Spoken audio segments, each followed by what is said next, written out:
বিশ্বাসী যে বাংলাদেশের মানুষ আজকে তাদের অধিকার প্রয়োগ করবেন এবং একটি গণতান্ত্রিক বাংলাদেশের সূচনা করবেন। আপনার আজকে এই পরিস্থিতি দেখে কেমন লাগছে? পুরো নির্বাচনী পরিবেশ সারা বাংলাদেশে কেমন সারা বাংলাদেশের খবর এখন আমি পাইনি, তবে গত রাতে বিভিন্ন জায়গা থেকে কিছু অনাকাঙ্ক্ষিত খবর আমরা পেয়েছি, যেটা কাম্য নয়।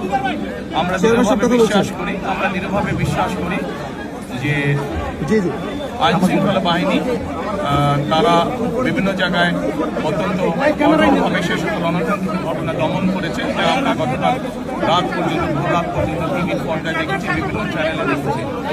আমি ব্যক্তিগতভাবে দৃঢ়ভাবে বিশ্বাস করি বাংলাদেশের মানুষ আজকে সারাদিনে বেরিয়ে এসে যদি তাদের অধিকার প্রয়োগ করেন, ভোট দেন, ইনশাল্লাহ যে কোনো ষড়যন্ত্র। আপনি যে বলেছিলেন যে আহ্বান জানিয়েছেন সাধারণ ভোটারদের